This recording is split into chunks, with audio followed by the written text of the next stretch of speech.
I'm going to quickly share some thoughts on the Heuer Carrera Glassbox. This is a recent acquisition. I have this on the black rally strap that came with it. It's very supple, very comfortable. I do like the contrast of a brown strap on this, so it's currently on this Strap Taylor brown rally strap. Now, the dial of this is very symmetrical in my opinion. You have a date at 12 o'clock, which some may dislike because the chrono hand covers it. If you run the chrono, not really a problem. You have these three sub dials that are very nice, very three-dimensional in silver. The running seconds is at the bottom with Swiss printed on the bottom. A very nice case and size, 39 millimeters across, 14 millimeter thickness, and around 45.8, 46 lug to lug. So wears really nice on smaller wrists. I have a 6.75 inch wrist.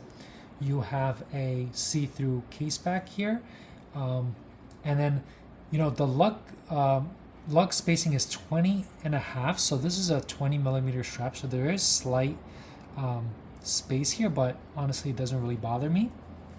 Overall, really classy and classic design.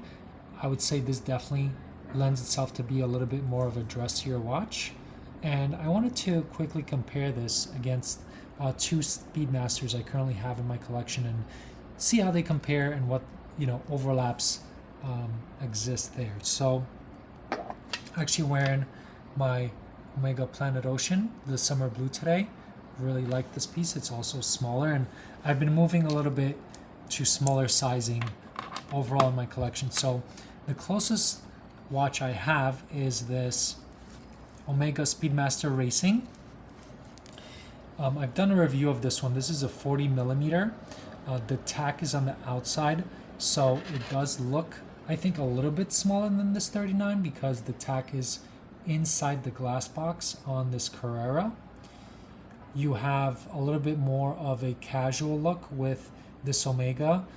You have the Papa Yellow, a little bit more different, finishing, and overall more of a sunburst dial as opposed to, I would say, a satin, more, less glossy black dial on this Carrera. Definitely more sporty. I would say this one's definitely more classic and versatile, so it really depends what you're looking for. I would say if you are thinking about one chronograph in a collection, I think this is a pretty easy choice. How this wears on the wrist. So once again, 40 millimeters across, 45 lug to lug, 19 millimeter lug width, and around 15 millimeter thickness. But honestly, on the wrist, it doesn't wear that thick. It actually feels thinner on the wrist than this glass box. I think it's due to the case.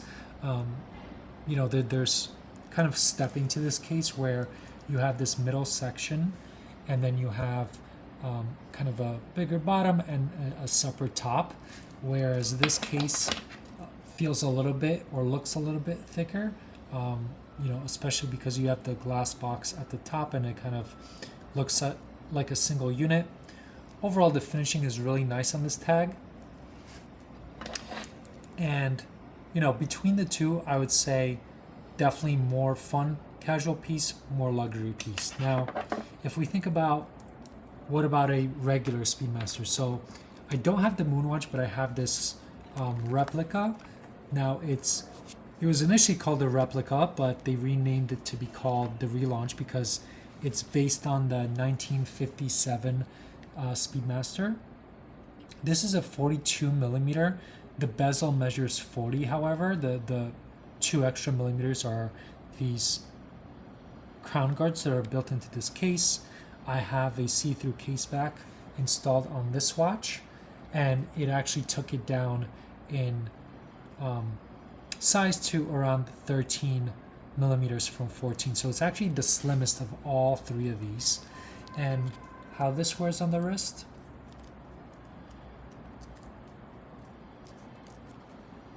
I think really well overall.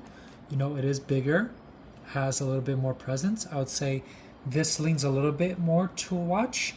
You know, doesn't have applied indices. They're printed. I really like different straps on this one, and the fact that wearing it on a strap makes it wear a little bit smaller.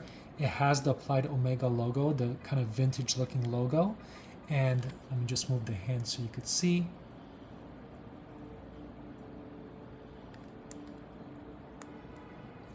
And this Speedmaster printing is really, really nice. So here it is up close.